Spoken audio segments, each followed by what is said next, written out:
Hello foxes, and welcome back to my channel, or if you are new here, welcome. My name is Brittany. I am also known as SHOPFOXBURROW on Poshmark and Instagram, and importantly today, Etsy. So if you have any questions, you can find me there. If you want to look at my store, you can find me there. But today I have another Etsy video for you. I did a video last week which was the essential inquiry: should you open an Etsy vintage shop? And I think that if you got to the end of that and you still felt like Etsy was a good platform for you, that you had all the right criteria to sort of make that investment of time into Etsy, then I wanted to give you something a little more. So I asked a group of vintage sellers from a Facebook group I am in.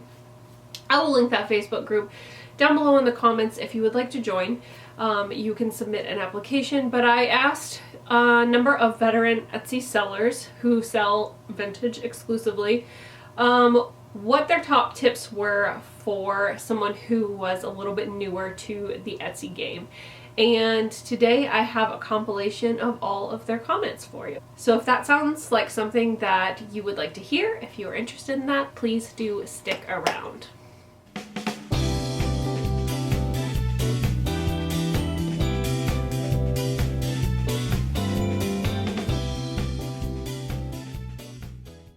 Before I dive right into all of the wonderful suggestions that I got, I would like to say that if you like Etsy content, if you like this type of vintage content, please don't forget to hit that like button and leave me a comment at the end, and also hit subscribe, and you can hit the bell notification if you want to get notified every single time that I publish a new video. It'll pop up as a notification on your phone or send you a notification on YouTube, and that way you can make sure not to miss a video. I am trying to grow more of like a group of Etsy vintage sellers here on my channel. So if you know anyone who sells vintage on Etsy and you think that they would like my content, please spread the word. I do already have a number of Poshmark sellers and Stitch Fix lovers, but I would like to add Etsy and vintage sellers into the mix. So please do go ahead and do those things, and we will go ahead and dive right into the content of this video. So I divided this up into 3 different categories. I will try and leave the timestamps in the description below. And that is general tips from vintage sellers, and then specifically for clothing, and then specifically for hard goods. I will also leave down on the screen who submitted this suggestion to me, and then if they have an Etsy shop or social media that they have provided to me, then I will link that down in the description box below. So if you do like some of these suggestions, please do be sure to go and follow or visit those Etsy shops who gave the tips and provide support for them as well. So when you're setting up your Etsy shop, one of the first things you have to do is pick a name for your vintage shop. And Erica Black of Wild Thing Vintage said to make sure that your shop name is easy to spell. She speaks from experience. She has so many people who think that her Etsy shop name is Wild Things Vintage, and so just be thinking about that sort of thing when you are making your shop name. You want it to be able to come up in Google. If you do a Google search and that has a lot of hits, then maybe it's not the right thing. The next tip is: the more you list, the more you sell. And I went over this a little bit in my last video, and it is absolutely true. Because not only do you have more items out there, you are constantly giving Etsy new fodder for the algorithm, and they love a good new listing. So the more you list, the more you sell. The next tip is to just be patient, and that it takes time to gain momentum. I do definitely think that that is true. You go in and you list a certain number of things and you just feel super let down because you didn't sell a lot of them right away, and you just have to be patient and keep listing, and eventually the buyers will come. It is glorious that Etsy is a list it and forget it type of platform, because you don't have to constantly be thinking about your old listings. You can be worrying about getting new things up. So be patient and keep listing. Another tip from the same person was to start to learn and really get to know SEO, because without it, your items on Etsy are not going to be seen. So Etsy's search algorithm is in part based on the kind of traffic that they see, but also it's about SEO, and that means search engine optimization, and a lot of the tips that apply to Google also apply to Etsy. So if you are looking for SEO tips, for the most part you're going to find anything that applies to Google is also going to apply to Etsy, although there are plenty of resources for SEO for Etsy specifically, and even some from the Etsy Seller Handbook. Another tip that I really love is to begin with what you love, because it will inspire you. So we often just pick up things because we know that they are valuable, but if you're picking up things that you absolutely are in love with and you can't wait to find a new owner for, then it will inspire you to keep listing in your store. This is a very real and down-to-earth comment or suggestion, and that is that almost half your time at the beginning of learning to sell vintage is going to be research. As you sell more, as you list more, as you handle vintage more, you're going to become more knowledgeable, but it takes time to get there, and that is absolutely true. Even now, I still go down the rabbit hole of trying to learn more about vintage, about eras, about silhouettes, and a lot of your time is spent doing research, and nobody can give you that information all in one go. So it's gonna come from different places at different times, and you're gonna have to like Rolodex it in your head, and you're just gonna have to keep doing research. So this tip is from me, and this is something that I wish that I had been told when I first started an Etsy shop. And that is to be prepared for your inventory to take up space. It's gonna take up space in your home. It's going to take up space in your mind, and you just need to be prepared and have a place planned for where you're going to put it. And most importantly, start with an inventory system, because let me tell you from firsthand experience, going back in and putting in an inventory system later in the game is so much more of a pain in the butt than you could ever imagine. So I might have started with 75 listings. Maybe it was in 2 or 3 tubs in my guest bedroom, and I could find things pretty easily because I had them separated into dresses and then shirts and tops and sweaters and then like skirts and bottoms, you know, and I could just go to the right bin. But as you grow, things are not going to fit in the same way, and you are going to need to come up with an inventory system. So just plan ahead. If you're serious about making a business out of selling vintage or reselling in general, make an inventory system right from the get-go. Another tip that I really love is to create shop policies that will work for you in the long term, and don't just copy what other sellers are doing. And I was definitely a victim of this. I think that when I opened my shop, I literally just went to Dear Golden, like I idolized Dear Golden as a shop and really wanted to live up to that. So I went to her policies and I was just like, well, what does she do? That's what I'm gonna do. And you know, you have to come up with your own. So I believe last year I decided that, you know what, I'm gonna offer 7-day returns. As long as I didn't make the mistake, the buyer has to pay for return shipping, but I will give them their full item amount back. And I have had a few people take me up on that, but I feel like it gives buyers so much more confidence to buy from me and know that if something doesn't work, they're not stuck with something that is $85 and they don't get any of their money back. You know, what if they don't resell? What if they don't sell vintage? It's like, I just want them to get something that they love, and that is ultimately my goal. So I had to create my own shop policies where that works for me. Another tip I love, see, these are really great tips. Vintage sellers, you know, they've been doing this a long time. They're giving you some good tips, guys. If you can provide history on your item, do so. Educating a customer or showing them the provenance of the item is going to make them feel more confident in buying the item, and sometimes that little story is just enough to make them fall in love with it.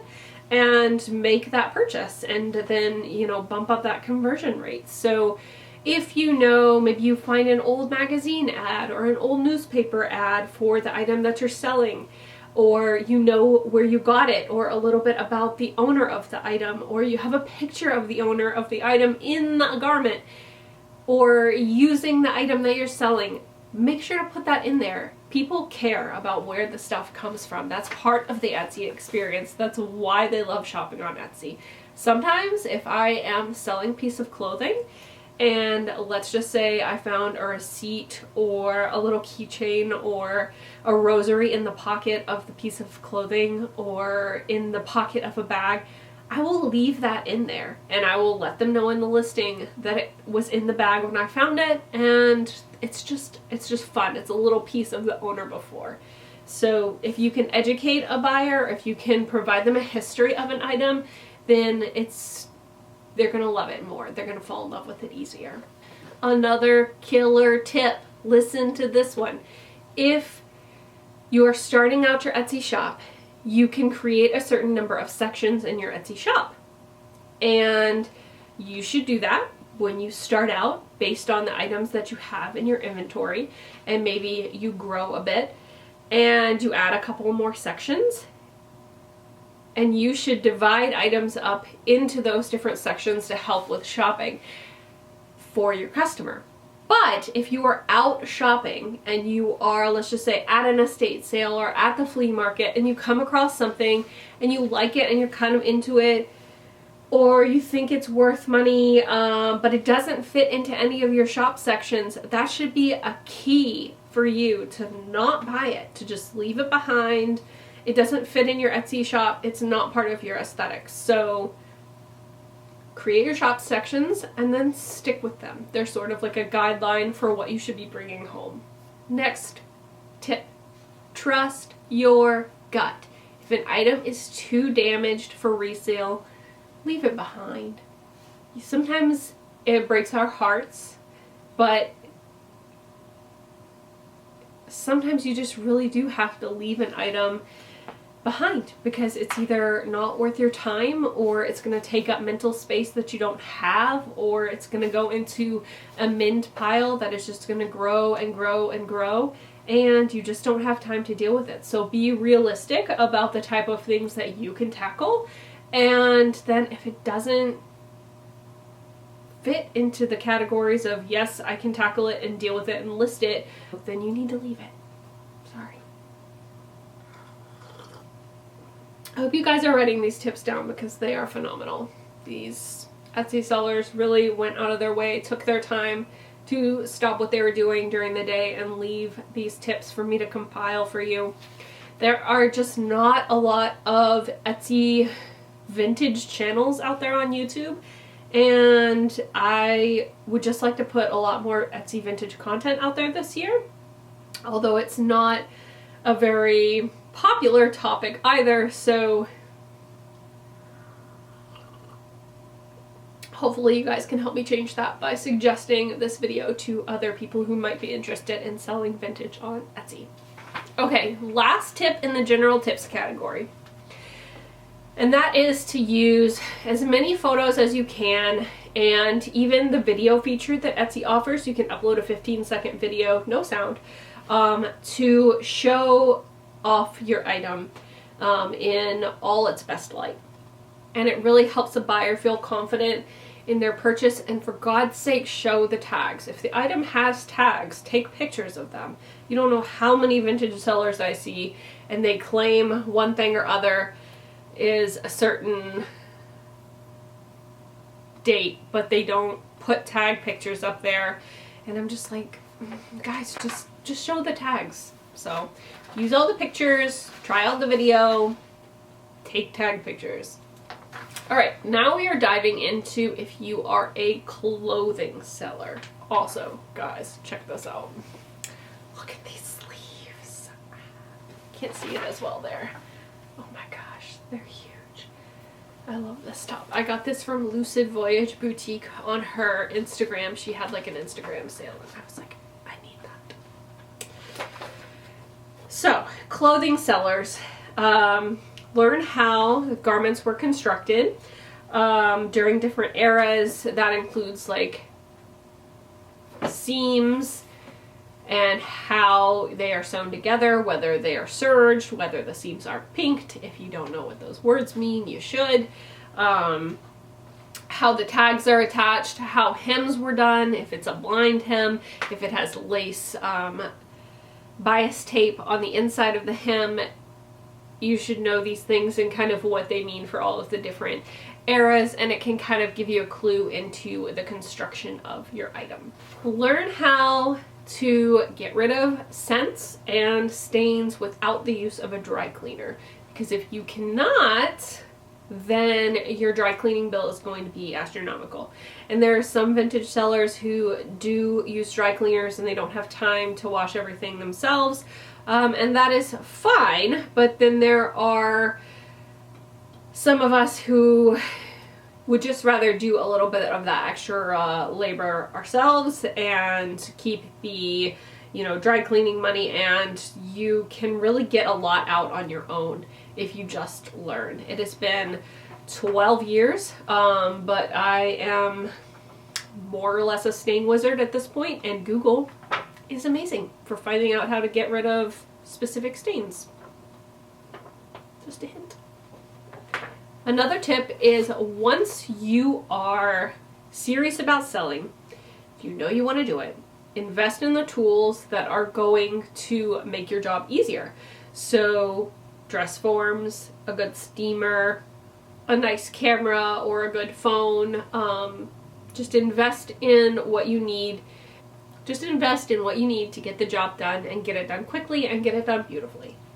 And this last tip is for me, and that is to keep on top of trends so that you can capitalize on specific keywords, but don't let them rule your shop or your style. So I was victim to this a lot at the beginning. I would go and check out what was on the runways every year, and I would buy within that sort of like category. Like if there was a lot of chartreuse on the runways, I would be out hunting for chartreuse.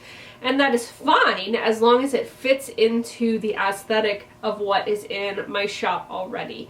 But don't let those trends dictate what you are selling. So if you are like a prairie and boho type of shop and you are going to stock, you know, an 80s schoolboy blazer because they're on the runways a lot or you've seen them a lot, it's just not gonna vibe, you know? So just make sure to pick up trends, but within your niche.